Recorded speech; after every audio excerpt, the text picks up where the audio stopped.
ओम जय जय जय नमोस्तु नमोस्तु नमोस्तु नमो अरिहंताणं नमो सिद्धाणं नमो आयर्याणं नमो वज्रायाणं नमो लोये सव्यसाहुणं वन्दितु सव्यसिद्धे धूमचलमणोममं गतिं पते वोचामि समय पाहुडे मिणमो सुध केवली भणिनम् नमः समय साराय स्वानुभूत्या चकासते चेत् स्वभावाय भावाय सर्वभावान्तरचिदे जिन स्वानुभूति से खीरी मम स्वानुभूति मधुरी श्री विमल धारा जैन श्रुत आनंद अमृत से समता प्रवाह बहावती रागादि विकल्प तोड़ी के माँ सरस्वती प्रतिभाव वंदन दृष्टि निज में जोड़ी के दृष्टि निज में जोड़ी के। ग्रंथराज समय सार जी यहाँ विराजमान हैं। श्रीमद् भगवत कुंद कुंदाचार्य देव प्रणीत यह अनुपम रचना है और हम सबके महाभाग्य से लिखी गई इस अनुपम रचना में उपाय चल रहा है सम्यक दर्शन की प्राप्ति का। सम्यक दर्शन प्रत्येक आत्मार्थी जीव का एक परम लक्ष्य है। प्रत्येक व्यक्ति को यदि कुछ चाहिए जीवन में, आत्मार्थी व्यक्ति की बात करता हूँ, तो उसे सम्यक दर्शन चाहिए। सम्यक दर्शन के अलावा कुछ नहीं चाहिए। जब अलावा कुछ नहीं चाहिए ये बात तो बस समझ लो, आप समझने के लिए है ये बात, क्योंकि अलावा तो हमें बहुत कुछ चाहिए। सम्यक दर्शन भी चाहिए लेकिन और भी बहुत कुछ चाहिए। लेकिन आत्मार्थी व्यक्ति की बात कर रहे हैं। आत्मार्थी व्यक्ति का तो प्रयोजन एकमात्र आत्मा को ही उपलब्ध होना है। आत्मा प्राप्त हो जाए तो सब कुछ प्राप्त हो गया। आत्मा नहीं है तो कुछ भी नहीं है। अब आत्मा कैसे प्राप्त होता है उसकी विधि संबंधी यहाँ प्रकरण चल रहा है। आत्मा को प्राप्त करने की विधि क्या है, आत्मा को प्राप्त करने की प्रक्रिया क्या है। आज तक अनादि काल से इस जीव ने आत्मा को नहीं जाना और सब जाना, सब कुछ जाना, सब कुछ पढ़ा, सब समझा हमने, लेकिन आत्मा को हमने आज तक कभी नहीं समझा। इसलिए आत्मा को समझने का प्रयत्न करना है। देखिए, आत्मा को समझने की इस प्रक्रिया के अंतर्गत यह जीव कैसे जाने, इस प्रक्रिया में सबसे पहले यहाँ बतलाते हैं कि भैया गुरु ने जैसा समझाया, उपदेश जैसा सुना, उस उपदेश को सुनकर गुरु के द्वारा बतलाई गई बात को समझकर अंतरंग में अवधारण करो। जब तक अंतर में उस बात का अवधारण नहीं होगा तब तक बात आगे नहीं बढ़ेगी। इसलिए सर्वप्रथम तो निर्णय ये करना है कि हमें गुरु के उपदेश से सुनकर उस बात को समझना है।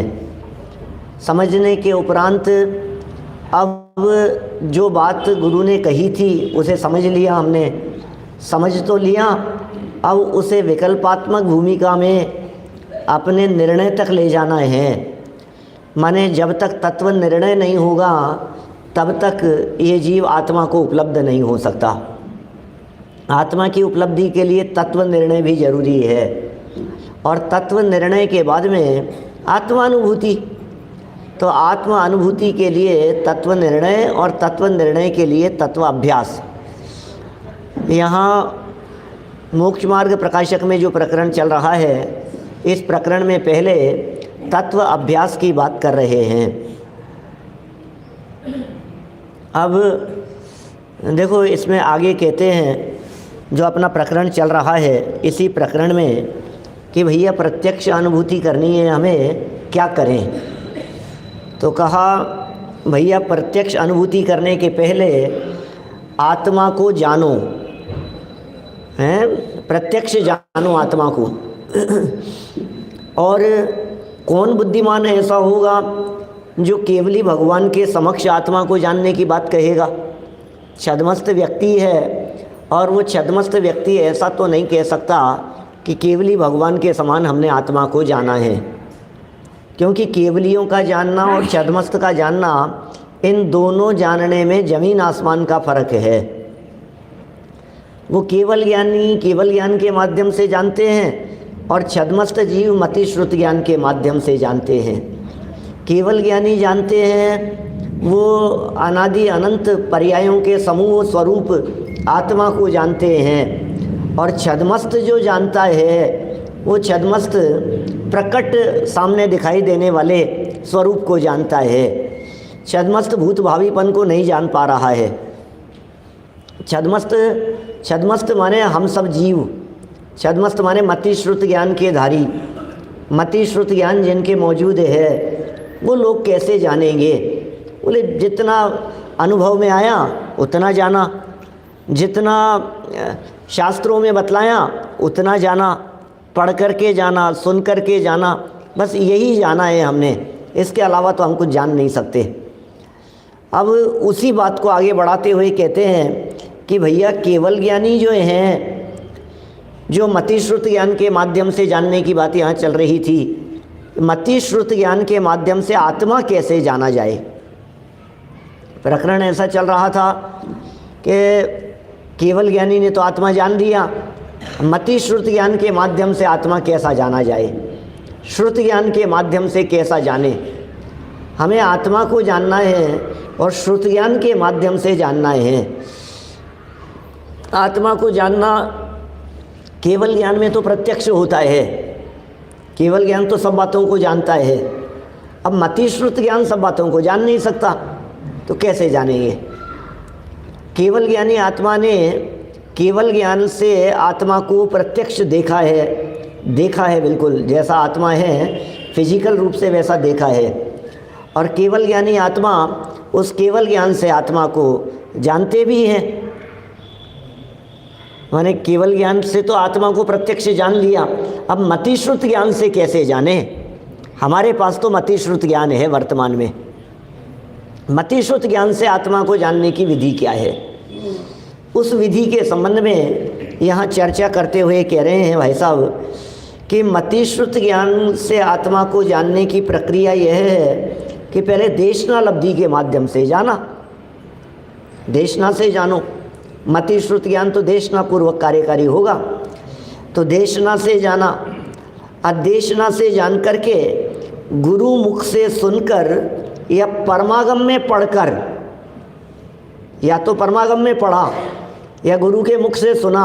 आत्मा होता क्या है, ये आत्मा क्या चीज़ है, आत्मा के बारे में जो भी हमने जाना है वो सब गुरुओं के मुख से जाना है। जैसा गुरु ने बतलाया वैसा समझ लिया, जैसा शास्त्र में बतलाया वैसा जान लिया। अब जब तक उसको जानेगा नहीं तब तक कैसे उसमें आगे प्रवृत्ति करेगा। तो गुरु मुख से या परमागम में पढ़कर आत्मा के स्वरूप को जाना। इसके बाद आत्मा के अनुभव में प्रत्यक्ष ज्ञान होता है। यह प्रत्यक्ष केवली भगवान के समान प्रत्यक्ष नहीं है। केवली भगवान ने जैसा प्रत्यक्ष आत्मा को जाना वैसा नहीं है प्रत्यक्ष। छद्मस्त जीव जो आत्मा का अनुभव करने वाला है उसके संबंध में कह रहे हैं प्रत्यक्ष इसने जाना है आत्मा को, लेकिन कैसा जाना ये वैसा नहीं जान रहे हैं जैसा केवली भगवान ने जाना। केवली भगवान ने तो जान लिया था जैसा भी जाना है, केवली भगवान को तो प्रत्यक्ष दिखाई दे रहा है आत्मा, लेकिन छद्मस्त जीव वो कैसे जानेगा आत्मा को। बोले कैसे जाना, तो कह रहे हैं मति श्रुत ज्ञान परोक्ष ज्ञान है, और यह अनुभव भी मति श्रुत ज्ञान में ही हुआ है। छद्मस्त जीव ने जो अनुभव किया वो अनुभव मति श्रुत ज्ञान में ही किया है। जिस प्रकार केवल ज्ञान में आत्मा को आत्म प्रदेशों का साक्षात्कार होता है, उस प्रकार अनुभव ज्ञान में आत्म प्रदेशों का साक्षात्कार नहीं होता। क्या साहब? अनुभव ज्ञान में आत्म प्रदेशों का साक्षात्कार नहीं होता। जो प्रदेश जानने में आए आत्मा के, वो प्रदेश बस अनुभव के काल में वो आत्मा के प्रदेश जानने में आते ही नहीं है बिल्कुल भी। अनुभव के काल में आत्मा अनुभूति का विषय होता ही नहीं है, माने प्रदेश प्रत्यक्ष अनुसार। अनुभव के काल में अनुभव, जो आत्मा का अनुभव हुआ है, जो आत्मा को जाना है, वो ऐसा तो जाना कि आत्मा है, लेकिन आत्मा कितने प्रदेशी है, आत्मा का एरिया कौन सा है, एक एक प्रदेश को भगवान आत्मा के प्रदेश को जान सके, ऐसा उस अनुभव ज्ञान में योग्यता नहीं है। अनुभव ज्ञान उस प्रदेश प्रत्यक्ष रूप से जान सके ऐसी योग्यता वाला नहीं है। आत्मा के असंख्यात प्रदेश, अनंत गुण, ये कोई छद्मस्त के ज्ञान का विषय नहीं बन सकता है। छद्मस्त व्यक्ति अपने छद्मस्त के ज्ञान में, क्षयोपशम ज्ञान में, जिस वर्तमान ज्ञान में वो जानने का अनुभव कर रहा है, क्षयोपशम ज्ञान है, उस क्षयोपशम ज्ञान में वो कैसे जानेगा आत्मा के असंख्यात प्रदेशों को? असंख्यात तो उसको गिनती नहीं आती है। छद्मस्त जीव को असंख्यात तक तो गिनना ही नहीं आता है। क्वांटिटी का अंतर हो सकता है, क्वालिटी का अंतर नहीं। क्वालिटी का अंतर नहीं है, क्वालिटी का अंतर नहीं है, लेकिन क्वांटिटी का अंतर है ना। अभी छद्मस्त जीव अपने क्षयोपशम ज्ञान के माध्यम से असंख्यात को जान ही नहीं पा रहा है बिल्कुल भी। असंख्यात तो ज्ञान का विषय नहीं है, और अनंत भी ज्ञान का विषय नहीं है। अनंत को भी नहीं जाना जा सकता है।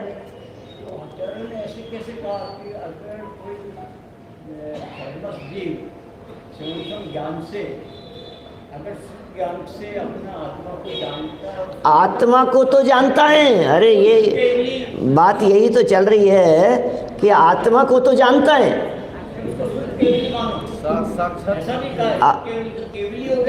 आत्मा को तो जानता है, लेकिन आत्मा को कैसा जानता है? आत्मा को जैसा अरहंत भगवान जानते हैं वैसा नहीं जानता है।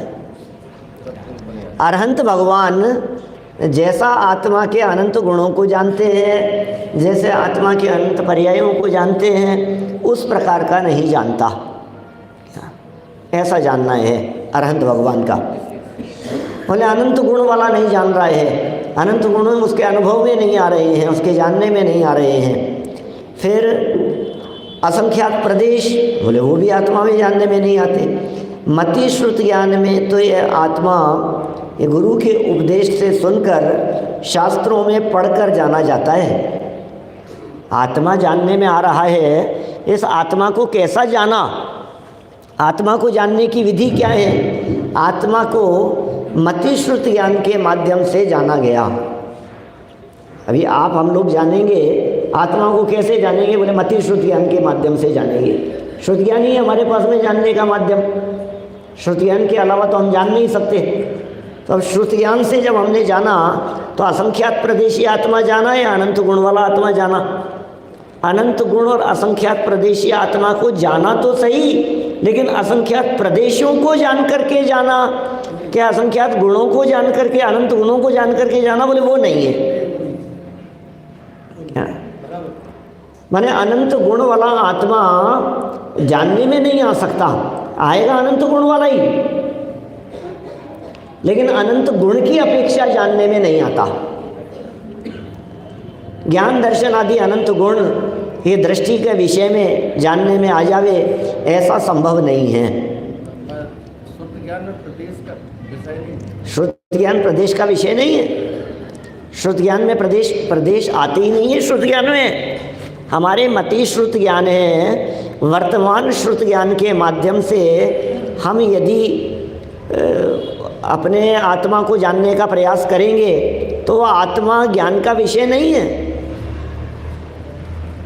श्रुत ज्ञान के माध्यम से आत्मा को असंख्यात प्रदेशों रूप जानने का प्रयास किया तो असंख्यात प्रदेशी आत्मा,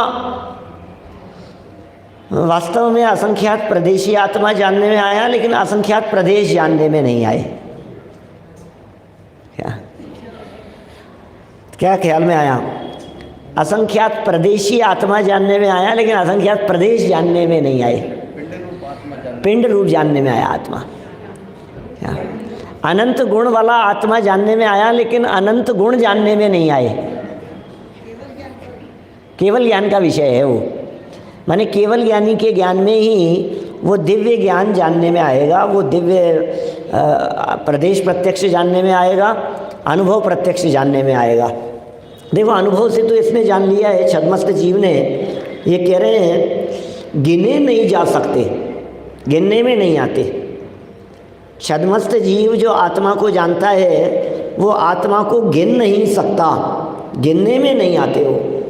इस कारण मति ज्ञान, श्रुत ज्ञान वाले ज्ञानियों का आत्मा को जानना अनुभव प्रत्यक्ष कहा जाता है। अनुभव प्रत्यक्ष कहा जाता है, प्रत्यक्ष अनुभव नहीं कहा जाता है। क्या? अनुभव प्रत्यक्ष है, प्रत्यक्ष अनुभव नहीं है। प्रत्यक्ष अनुभव किसे कहते हैं? बोले सामने दिखे, ये दिख रहा है, ये प्रत्यक्ष अनुभव है। ऐसा प्रत्यक्ष अनुभव नहीं हो सकता है उसको, छद्मस्त व्यक्ति को नहीं हो सकता। और अनुभव प्रत्यक्ष है ना। चलो आगे देखो क्या कहते हैं। आत्माश्रित होने से आनंद का निर्विकल्पक विशद वेदन होने से इसे प्रत्यक्ष कहा जाता है। बस इसे प्रत्यक्ष क्यों कहा गया? निर्विकल्पक अनुभव है, विकल्प नहीं है उसे किसी भी प्रकार का। किंतु केवल ज्ञान की अपेक्षा अविशद होने से परोक्ष भी कहा जाता है। दोनों अपेक्षाओं को यथार्थ समझना ही समझदारी है। अब आत्मा प्रत्यक्ष है कि आत्मा परोक्ष है, अरे भाई साहब जैसा है वैसा है, हमें तो बस आत्मा जानने में आ रहा है। बोले क्या जानने में आया आपको? जैसे समझ लीजिए अंधे व्यक्ति ने किसी भी मिष्ठान को भोजन में ग्रहण किया, है ना। अब जिस अंधे व्यक्ति ने ग्रहण किया उससे पूछे हम कि आपने इसको ग्रहण किया तो क्या जाना? स्वाद जाना है कि नहीं, फिर भी उसके कलर कैसा था, उसकी डिजाइन कैसी थी, उसका रंग रूप कैसा था? बोले नहीं जाना हमने। अरे यार आपने, अरे भाई अनुभव जान लिया, ये पदार्थ सेवन करने में कैसा है, ये खाने में कैसा है, इसको जान लिया, माने सब कुछ जान लिया। क्या फ़र्क पड़ता है आँखों से दिखाई देवे चाहे नहीं दिखाई देवे, पेट भरने में क्या फ़र्क पड़ेगा? आँखों से प्रत्यक्ष देखने में क्या फ़र्क पड़ेगा?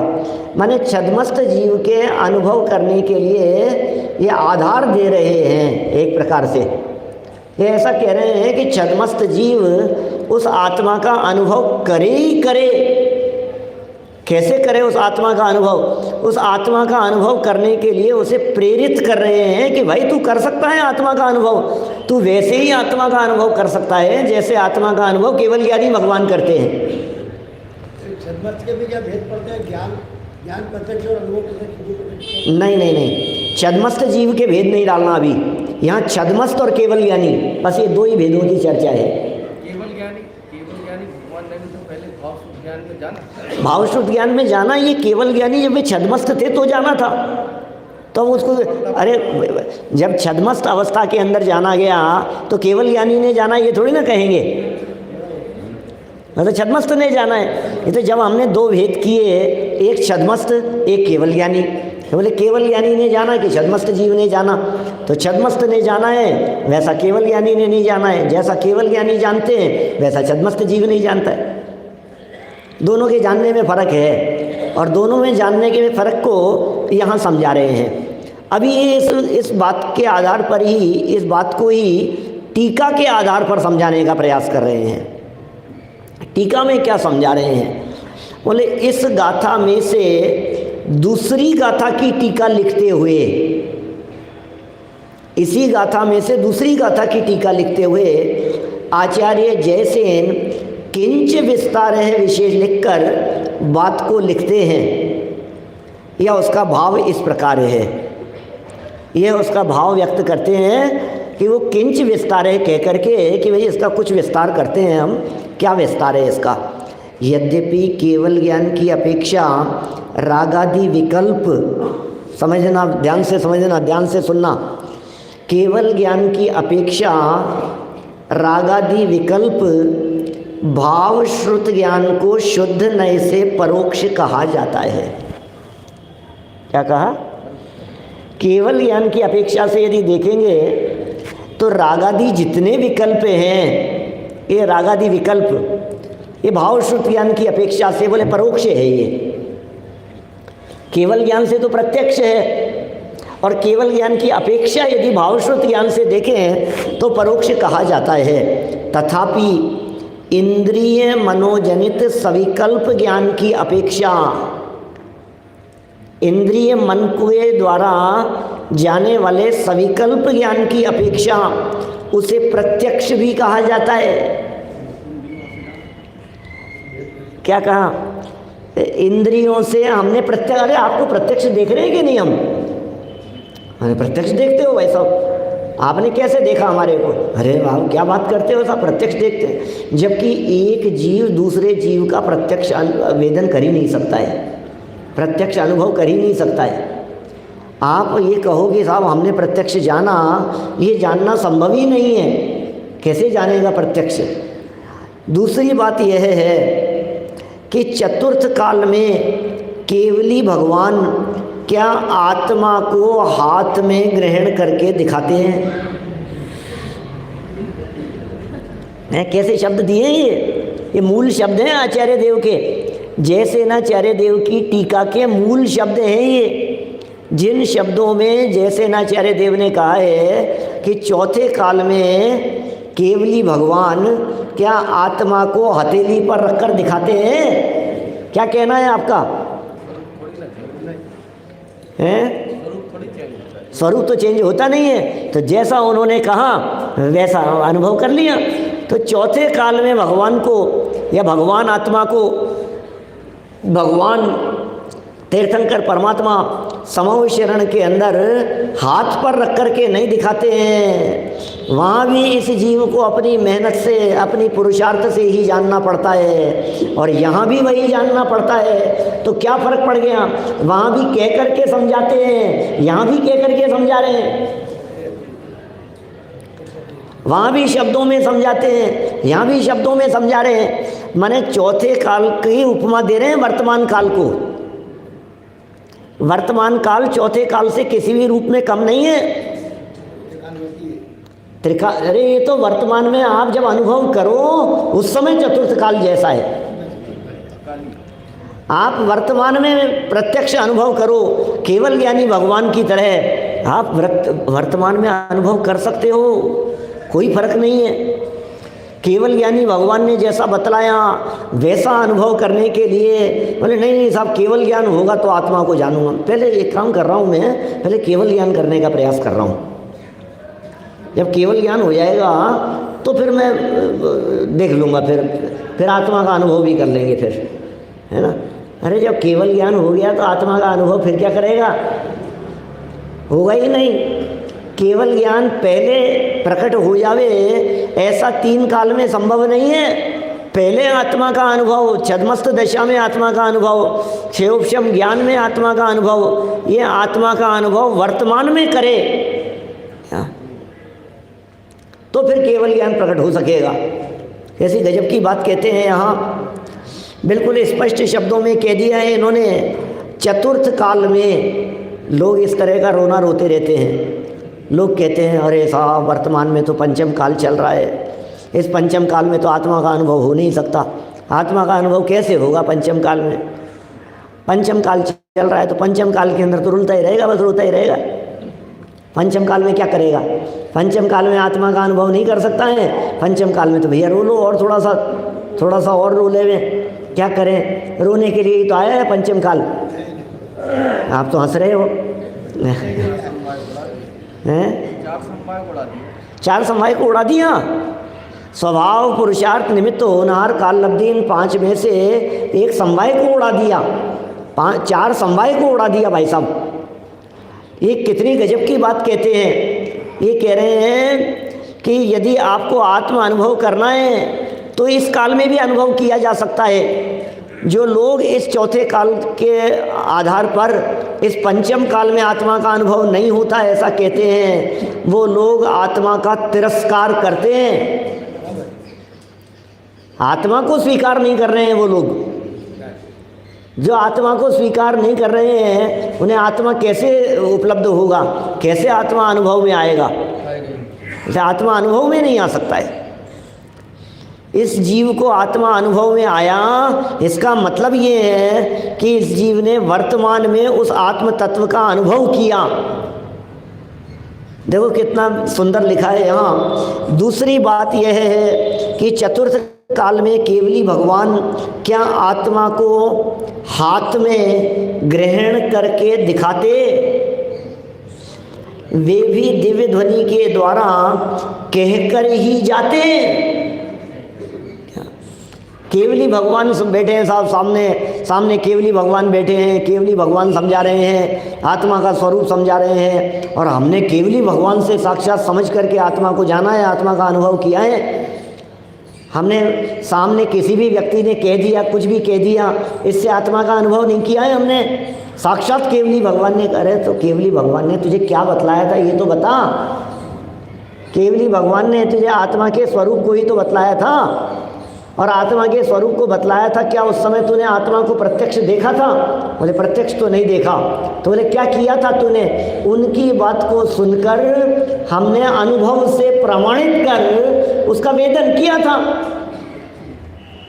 बोले जैसा तूने वेदन किया था वैसा वेदन तो हम भी कर सकते हैं। जैसा वेदन छद्मस्त जीव कर सकता है वैसा वेदन हम भी कर सकते हैं। जैसा वेदन केवली भगवान ने किया, वेदन की बात कर रहे हैं सिर्फ, वैसा का वैसा वेदन हम भी कर सकते हैं वर्तमान ज्ञान में। ये वर्तमान ज्ञान की महिमा बतला रहे हैं। दूसरी बात यह है कि चतुर्थ काल में केवली भगवान क्या आत्मा को हाथ में ग्रहण करके दिखाते हैं, वे भी दिव्य ध्वनि के द्वारा कहकर ही जाते हैं। दिव्य ध्वनि सुनने के काल में भी श्रोताओं को आत्मा परोक्ष ही होता है। ओहो, आत्मा तो किसी भी काल में अनुभव करो, जब यह जीव पहली बार आत्मा का अनुभव करता है तो प्रत्यक्ष अनुभव नहीं, परोक्ष ही करेगा। आत्मा का अनुभव प्रत्यक्ष करेगा ही नहीं, परोक्ष रूपी में ही होगा। अब उसको परोक्ष आत्मा, देखो वो परोक्ष कहने की भी विवक्षा है। क्या परोक्ष कहने की विवक्षा ये है कि केवल ज्ञानियों ने जैसा प्रदेश प्रत्यक्ष किया है वैसा नहीं हुआ बस।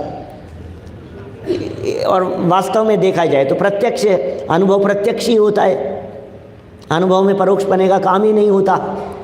तो ये कह रहे हैं यहाँ पर स्पष्ट शब्दों में कह रहे हैं कि दिव्य ध्वनि के द्वारा कहकर ही जाते हैं। दिव्य ध्वनि के सुनने के काल में भी श्रोताओं को आत्मा परोक्ष ही होता है, दिव्य ध्वनि सुनने के काल में भी, किंतु बाद में परम समाधि के काल में प्रत्यक्ष होता है।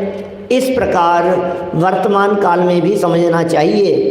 इस प्रकार परोक्ष आत्मा का ध्यान कैसे करें, इस शंका के समाधान के रूप में ये 2 गाथाएं लिखी गई है। यहाँ कह रहे हैं ये आत्मा यद्यपि भले ही परोक्ष हो, भाई साहब आप कौन सी आत्मा को लेकर के बैठ गए? इस पंचम काल के अंदर क्या ये आत्मा का अनुभव संभव है क्या?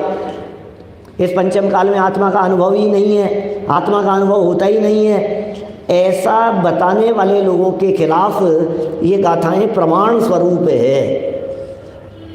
आपके इंदौर में भी बहुत से लोग, यहाँ तो बहुत रहते हैं इस तरह के लोग जो इस तरह की बातें कहा करते हैं कि आत्मा का अनुभव नहीं होता भैया इस काल में। क्या आत्मा के अनुभव की बातें करते हो आप? आत्मा का अनुभव होता ही नहीं है, और ये आत्मा का अनुभव करने के लिए बैठे हुए हो आप। कैसे होगा आत्मा का अनुभव? आत्मा का अनुभव हो जाएगा तो फिर ये आत्मा पकड़ में ही आ जाएगा, फिर केवल ज्ञान में और आत्मा के अनुभव में क्या फ़र्क रहेगा? बोले नहीं कुछ नहीं होता है, ये तो केवल ज्ञान होने पे दिखता है आत्मा, और केवल ज्ञान जब होगा तब आत्मा दिखेगा तुम्हारे को। तो इस भ्रांति को तोड़ाने के लिए मूल गाथाएं दी हैं, मूल गाथाओं के अंदर ये शब्द दिए हैं, प्रत्यक्ष ये बातें कही गई है। देखो मूल गाथा पढ़ करके सुनाता हूँ आपको। उपदेशेण परोक्षम रूवम जह पसिदूर्णादेदी भन्नदि तहेव घिपदी जीवोचिदोय को विदिदच्छो साहू संपड़ी काले बड़े जरूविणम पचकमेव दिठम परोक्षणाणे पवटंतम। कितना स्पष्ट शब्दों में यहाँ ये बात कह दी गई है कि भैया जिसे तुम परोक्ष कह रहे हो वास्तव में वो परोक्ष नहीं है, वो प्रत्यक्ष ही है। क्या माने इस धोखे में मत रहना कि साहब ये तो परोक्ष है इसलिए आत्मा का अनुभव होगा नहीं। कैसे नहीं होगा आत्मा का अनुभव? इस काल में आत्मा का अनुभव हो सकता है। हे जीव, तू पुरुषार्थ पूर्वक आत्मा अनुभव के लिए कदम तो बढ़ा, तुझे आत्मा का अनुभव नहीं होवे ऐसा कैसे होगा? तू पुरुषार्थ तो करता नहीं है और आत्मा अनुभव करने की बातें करता है, तो कैसे आत्मा का अनुभव हो जाएगा तुझे? पुरुषार्थ पूर्वक प्रयत्न पूर्वक आत्मा के अनुभव के लिए कदम बढ़ा, तुझे आत्मा का अनुभव हुए बिना रहेगा नहीं। भाई साहब ये सर्वज्ञ भगवान की वाणी है, दिव्य ज्ञानियों का ज्ञान है ये। वे स्पष्ट शब्दों में कहते हैं भैया आत्मा का अनुभव करने से होगा, तुम आत्मा के अनुभव का प्रयास नहीं करते इसलिए आत्मा का अनुभव तुम्हें होता नहीं है। आत्मा का अनुभव होता नहीं है इसलिए कहते हो कि आत्मा का अनुभव हो सकता नहीं है, ये तुम्हारी भूल है। छल ग्रहण करते हो तुम। जिनेंद्र भगवान ने वर्तमान काल में साक्षात आत्मा के अनुभव की बात कही है, बोले साक्षात आत्मा का अनुभव हो सकता है, ये बात कह रहे हैं यहाँ। देखो बड़े स्पष्ट शब्दों में ये बात कही जा चुकी है। इसी बात के संबंध में फिर कहते हैं उक्त संपूर्ण कथन पर गहरी दृष्टि डालने पर शंका का समाधान सहज हो जाता है। गहराई से दृष्टि डालो, तुम्हें शंका का समाधान नहीं हो, ऐसा नहीं हुआ। अनुभूति में आत्मा प्रत्यक्ष है या परोक्ष है? बोलो भाई साहब। हैं? अनुभूति में आत्मा प्रत्यक्ष है या परोक्ष है? प्रत्यक्ष है। प्रत्यक्ष है आत्मा, प्रत्यक्ष है। देखो जरा, अरे सुनो तो सही, बात तो सुने यहाँ। आचार्य देव क्या कह रहे हैं उसको तो सुन ले हुए अपन। अभी सबको प्रत्यक्ष लग रहा है। सही है, आपका जवाब बिल्कुल सही है। अनुभव के काल में आत्मा प्रत्यक्ष ही है, लेकिन इस प्रत्यक्ष को ही परोक्ष कहने में आता है। केवल ज्ञान की अपेक्षा से इस अनुभव को ही परोक्ष कहते हैं, लेकिन अनुभव प्रत्यक्ष ही होता है। अनुभव में परोक्षपना नहीं होता है। हाँ, अनुभव में परोक्षपना नहीं होता है भाई साहब। अनुभव जब होगा, जैसे होगा, प्रत्यक्ष ही होगा। आप प्रत्यक्ष अनुभव कर रहे हैं, प्रत्यक्ष अनुभव करें, ये बात कह रहे हैं यहाँ। देखो यहाँ लिखा है उक्त संपूर्ण कथन पर गहरी दृष्टि डालने पर या गहरी दृष्टि डालने पर शंका का समाधान सहज ही हो जाता है कि अनुभूति में आत्मा प्रत्यक्ष है या परोक्ष है। अनुभूति में आत्मा प्रत्यक्ष है या परोक्ष है, अथवा यूँ कहिए कि अनुभूति में आत्मा का प्रत्यक्ष या परोक्ष कहने की अपेक्षाएं भली भांति ख्याल में आती है। माने आत्मा को न सर्वथा प्रत्यक्ष कह सकते हैं, न सर्वथा परोक्ष कह सकते हैं। सर्वथा प्रत्यक्ष कहने की अपेक्षा अलग है, सर्वथा परोक्ष कहने की अपेक्षा अलग है। आत्मा परोक्ष है ये कहा अनुभव के काल में, अनुभव कर रहा है व्यक्ति, वेदन कर रहा है, आत्मा परोक्ष है, ये कहा गया। इसका अर्थ ये समझिए कि प्रदेश प्रत्यक्ष नहीं कर पा रहा है, बस। समझ में आ रही है बात? आत्मा ने प्रदेश प्रत्यक्ष नहीं किया, इसका मतलब परोक्ष है, और प्रत्यक्ष है तो प्रत्यक्ष है, बोले अनुभव कर रहा है ना, और क्या है? और अनुभव क्या होता है? अनुभव कर रहा है, इसका मतलब प्रत्यक्ष है। तो ये बात यहाँ इस तरह से सिद्ध हुई कि अनुभूति के काल में आत्मा का प्रत्यक्ष या परोक्ष कहने की अपेक्षाएं भली भांति ख्याल में आ गई। देखो यहाँ आचार्य देव प्रेरणा दे रहे हैं। केवल ज्ञान की अपेक्षा कैसे? केवल ज्ञान की अपेक्षा परोक्ष है ना? कैसे? किस अपेक्षा? केवल ज्ञान की अपेक्षा तो परोक्ष है ही कि प्रदेश प्रत्यक्ष नहीं है, अनंत गुण नहीं दिखाई दे रहे हैं, इसलिए परोक्ष है। असंख्यात प्रदेश नहीं दिखाई दे रहे हैं, इसलिए परोक्ष है। आत्मा के एक एक गुण, एक एक धर्म, एक एक शक्तियों को जान नहीं पा रहा है, इसलिए परोक्ष है। लेकिन अनुभव सबका कर रहा है, इसलिए प्रत्यक्ष है। अब प्रत्यक्ष भी कह दिया तो परोक्ष भी कह दिया। आनंद का वेदन तो पूरी है। आनंद का वेदन प्रत्यक्ष है। जो चौथे गुणस्थानवर्ती ने, चौथे गुणस्थानवर्ती में भी अनुभव के काल में आत्मा का वेदन किया, वेदन प्रत्यक्ष है। प्रकट अनुभव कर रहा हूँ मैं, अरे प्रकट अनुभव कर रहा हूँ, साक्षात सिद्ध समान अनुभव कर रहा हूँ। चौथे गुणस्थानवर्ती सिद्ध समान आत्मा का अनुभव करे, ऐसा है? चौथे गुणस्थानवर्ती जीव के आत्मा के अनुभव के काल में कोई परोक्षपना नहीं है, बिल्कुल भी, बिल्कुल प्रत्यक्ष अनुभव है। प्रत्यक्ष प्रकट अनुभव कर रहा हूँ मैं, फीलिंग में, वर्तमान में ज्ञान में, अनुभव में आ रहा है ये आत्मा। ऐसा आत्म तत्व का अनुभव करता है चतुर्थ गुणस्थानवर्ती जीव, लेकिन केवल ज्ञानियों की अपेक्षा से उसे ही परोक्ष कहा जाता है। देखो यहाँ कह रहे हैं, देखो भाई यहाँ आचार्य देव प्रेरणा दे रहे हैं कि भगवान के समव शरण में भी तो आत्मा की बात सुनने को ही मिलती है। तो क्या बात कर रहा है? साक्षात समव शरण, साक्षात भगवान से जानी हमने, तो हमने साक्षात सुन करके आए हैं भाई साहब। हमने कोई ऐसे कोई मजाक है क्या? साक्षात सुनी हमने। अरे साक्षात सुनी है, लेकिन सुनी तो थी कर्णेंद्रिय से ही, क्या वो परोक्ष नहीं थी क्या? जिसे तुम साक्षात कह रहे थे वो साक्षात थी कि परोक्ष थी?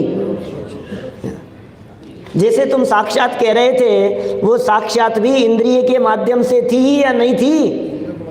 इंद्रियों के माध्यम से ही थी ना। बस इसी को कह रहे हैं परोक्ष थी। अरे कह रहे नहीं साहब प्रत्यक्ष, आप मेरे को कोई बात कहो तो मैं उस बात को प्रत्यक्ष कहूँगा कि परोक्ष कहूँगा?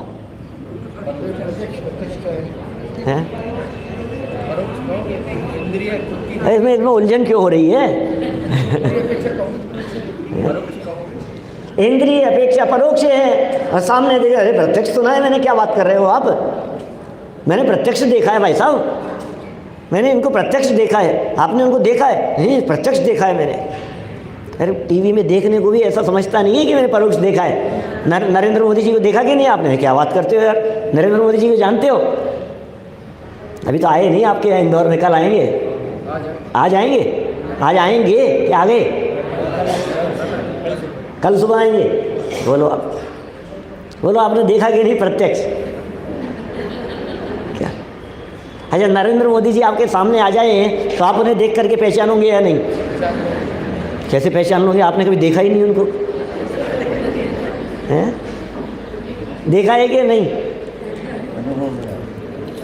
अरे प्रत्यक्ष देखा है, क्या बात कर रहे हो आप? वो भले ही कैमरे के माध्यम से देखा गया, टीवी के माध्यम से देखा गया, न्यूज़पेपर के माध्यम से देखा गया, लेकिन फिर भी प्रत्यक्ष देखा गया है, ऐसा ही कहा जाता है। इसके परोक्ष कहने के पीछे कोई कारण नहीं है। इसी तरह से केवल ज्ञानियों ने हमें समझाया और उसको समझ करके हमने आत्मा को जाना कहो या अनुभव करना कहो, एक ही बात है, उसे परोक्ष कह रहे हैं। फिर भी ये कह रहे हैं भाई साहब कि परोक्ष है वो ज्ञान, फिर भी ये कह रहे हैं उसे प्रत्यक्ष अनुभव की अपेक्षा से प्रत्यक्ष नहीं है, ऐसा कहा जाएगा। ये दोनों अपेक्षाएं यहाँ कह दी गई है, जिसको समझनी हो वो समझ लेवे। इस पंचम, ये तो पंचम काल है भाई साहब हैं, इस पंचम काल में भगवान का सत्समागम नहीं है, कैसी बात लिख रहे हैं यहाँ, पंचम काल में भगवान आत्मा, देखो ऊपर की बात छूट गई। देखो भैया, आचार्य देव प्रेरणा दे रहे हैं कि समव शरण में भी आत्मा की बात सुनने को मिलती है। समव शरण में भी आत्मा की बात सुनने को मिलती है। यदि तुम्हें यहाँ भी वही आत्मा की बात सुनी उसी रूप में सुनने को मिल रही है, तो फिर तुम आत्म कल्याण में प्रवृत्ति क्यों नहीं करते हो? तो समझ में आ रही है ये बात? भाई आपको आत्मा ही तो सुनना है।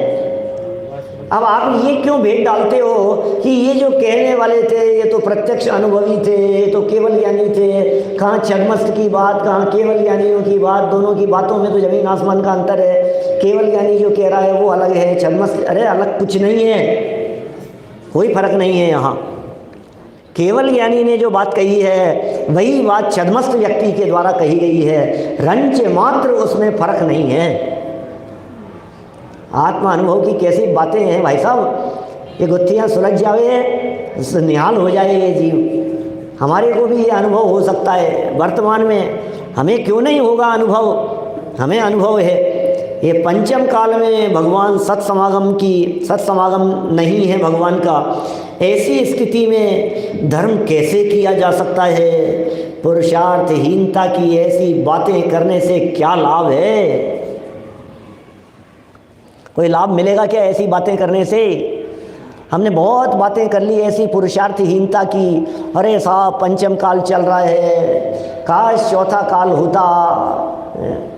इस पंचम काल में तो आत्मा का अनुभव नहीं होता है। क्या करें साहब, चौथे काल तक का इंतज़ार कर लो। क्या करें अब? चौथे काल तक का इंतज़ार करने के अंदर तो पांचवा काल तो अभी तो बहुत लंबा है, फिर छठा काल है। चौथे काल में हलवा बनाने की विधि अलग थी, अभी अलग। अरे कैसे नहीं, बिल्कुल अलग अलग होगी। कैसी बातें करता है। चौथा काल के अंदर जैसे हलवा बनेगा वैसे ही तो पंचम काल में बनेगा। वेद ज्ञान, तत्व ज्ञान, आत्मज्ञान की रुचि जागी। हाँ। आया कैसा स्वर्णिम काल है जो माने पंचम काल, उसको पंचम काल मुबारक, मेरा तो चौथा काल। बोलो, हमेशा चौथा काल ऐसा अनुभव करता है ज्ञानी जी निरंतर। भाई साहब इस पंचम काल में भी ये भगवान आत्मा की बातें जो जानने सुनने को मिल रही है, ये कोई वर्तमान में चौथे काल से कम नहीं है। ये वर्तमान काल में, और ये कहीं कहीं है, किसी किसी जगह पर ही है। इस वर्तमान काल में भी चौथे काल जैसी अनुभूति हो रही है। यहाँ बैठ करके साक्षात तीर्थंकर परमात्मा समव शरण में बैठकर जिस चौथे काल में जैसे आत्मा का अनुभव करते थे, उससे रंच मात्र कम अनुभव करने की बातें यहाँ नहीं है। बिल्कुल वही बातें कह रहे हैं जैसी बातें समव शरण के अंदर कही जाती है, कोई फर्क नहीं है। जैसी बातें चौथे काल में कही जाती थी वैसी ही बातें यहाँ कही जा रही है। देखो इस पंचम काल में भगवान का सत्समागम नहीं है, ऐसी स्थिति में धर्म कैसे किया जा सकता है? भाई साहब पंचम काल है, भाई साहब क्या करें, आत्मा का अनुभव हो नहीं सकता है भाई साहब इस पंचम काल में तो। अरे ये पंचम काल नहीं है, इस पंचम काल में भी साक्षात चौथे काल का अनुभव करो। और ये चौथे काल से ये पांचवा काल ज़्यादा अच्छा है। चौथे काल में सातवें नरक में जा सकता है, पंचम काल में नहीं जा सकता है। क्या चौथे काल में सातवें नरक, चौथे काल में सातवें नरक में, चौथे काल में क्या हो गया? और पंचम काल में जा ही नहीं सकता भाई साहब। लो लाभ है कि नहीं है? हमारे इस पंचम काल का लाभ तो देखो तुम। इस पंचम काल में जो लाभ मिल गया है उस लाभ को नहीं देखते हैं और चौथे काल का रोना रोते हैं। ऐसे काम नहीं चलेगा भैया। इस पुरुषार्थहीनता की बातें करने से क्या लाभ है? अरे भाई आत्मा का अनुभव तो तुझे ही करना है, ज्ञानी जन तो मात्र समझा सकते हैं, अनुभव तो तुझे ही करना पड़ेगा। यह आत्मा अनुभव तुझे करना पड़ेगा, प्रत्यक्ष अनुभव करना पड़ेगा। यदि ये प्रत्यक्ष अनुभव वर्तमान में करे तो धन्य है तू, और वर्तमान में नहीं करे, जब करे तब करना। लेकिन ये पंचम काल में आत्मा का अनुभव किए बिना तुझे चतुर्थ काल जैसी अनुभूति नहीं होगी।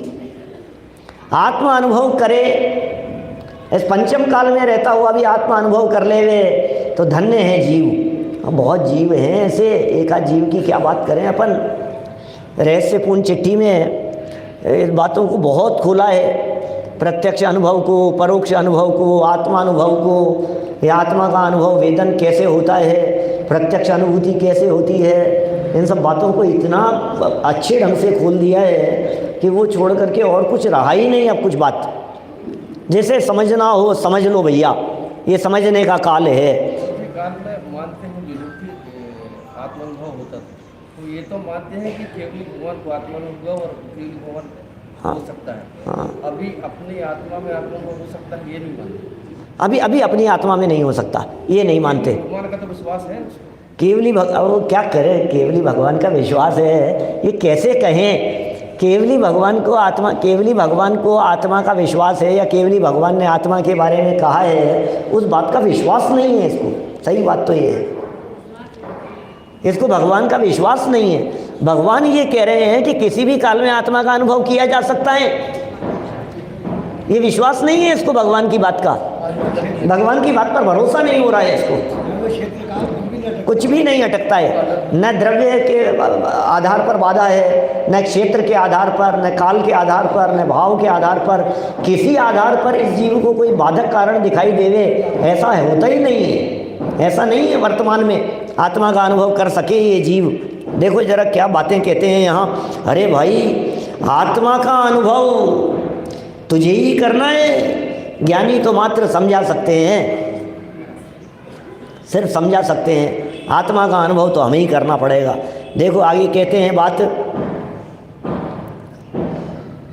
एक सेकेंड,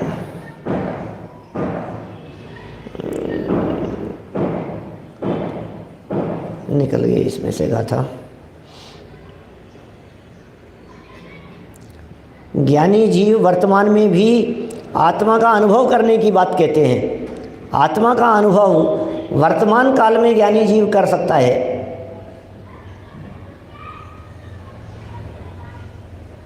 ये देखो कहाँ गई आत्मा।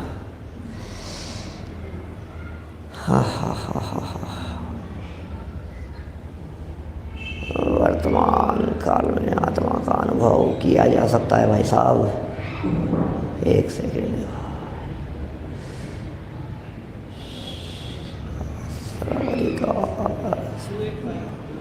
कितना है 285।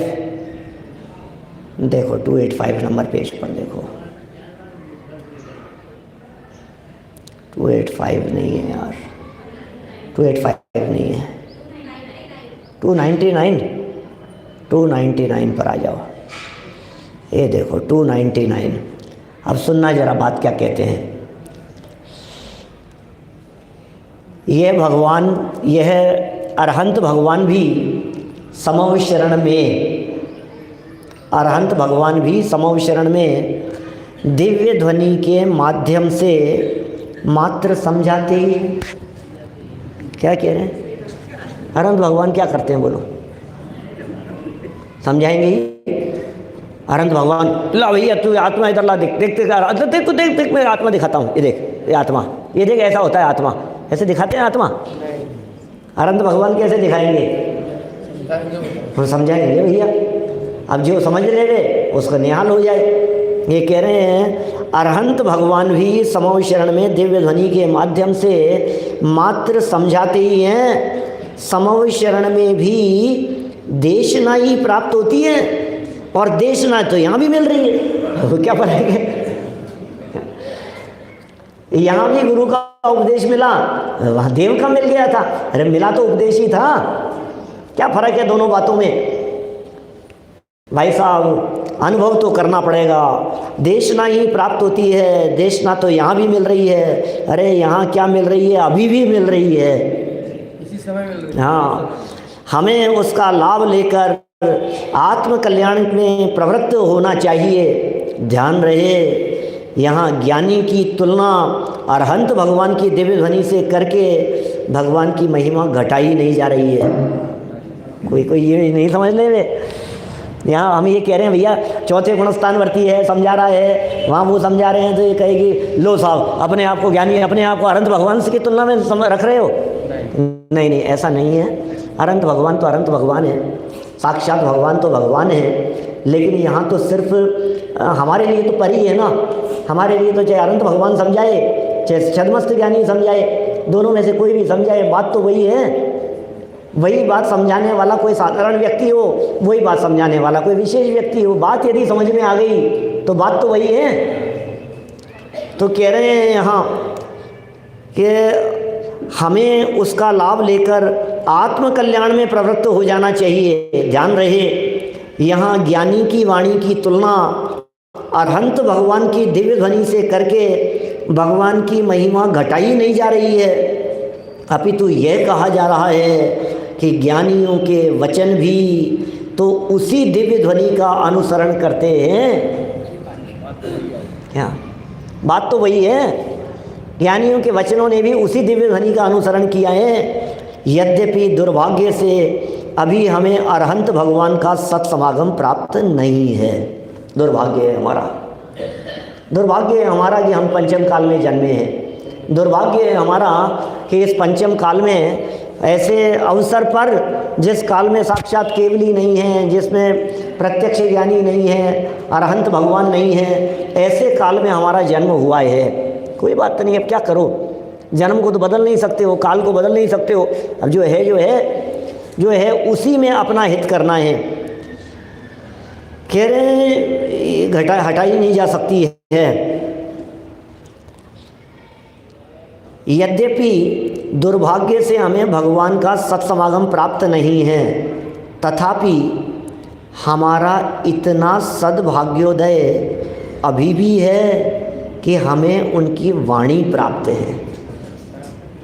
बोलो, वाणी में कोई फर्क नहीं है। जैसा तेषाम वचनानुसार, बस जैसा उन्होंने प्रत्यक्ष जाना था, जैसा उन्होंने प्रत्यक्ष अनुभव किया था, जैसा उन्होंने प्रत्यक्ष बात बतलाई थी, वही बात हमारे को मिल रही है। कोई फर्क नहीं है दोनों बातों में, रंच मात्र फर्क नहीं है।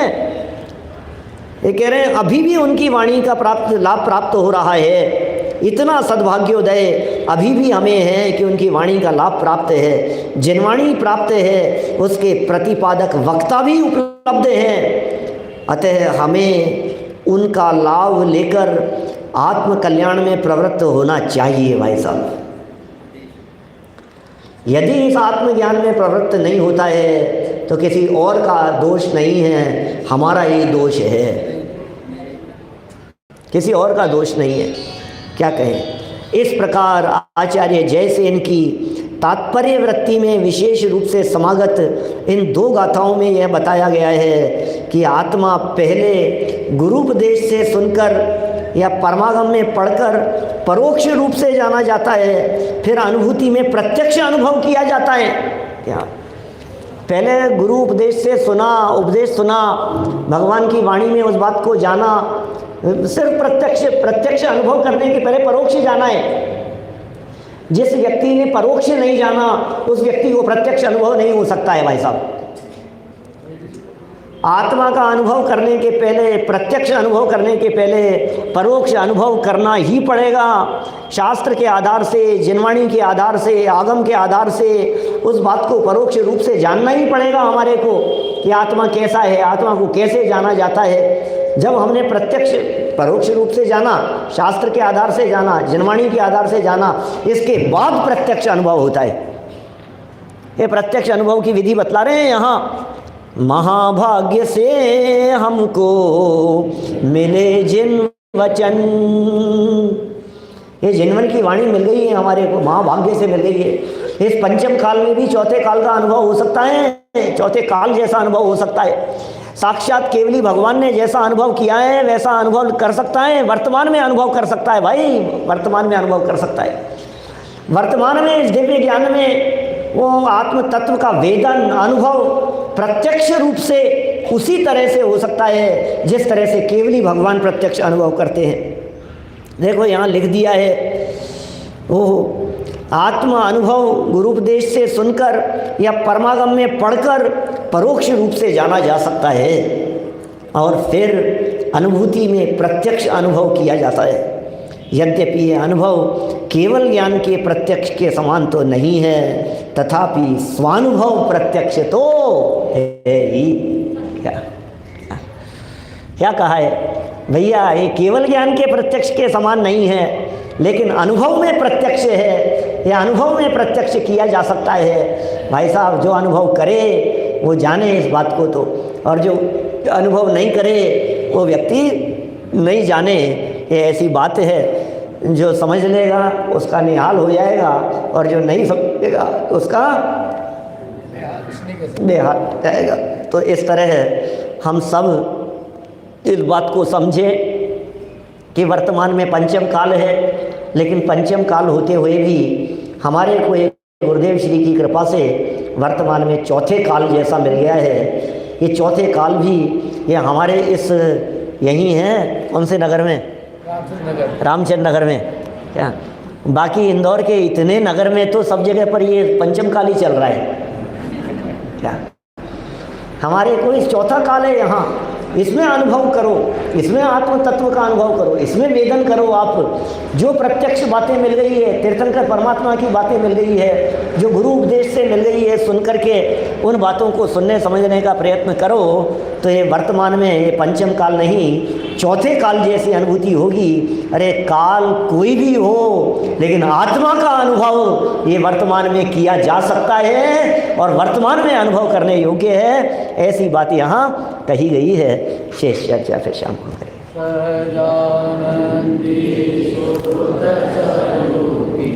अविनाशी हूँ आत्मस्वरूप, सहजानंदी शुद्ध स्वरूपी।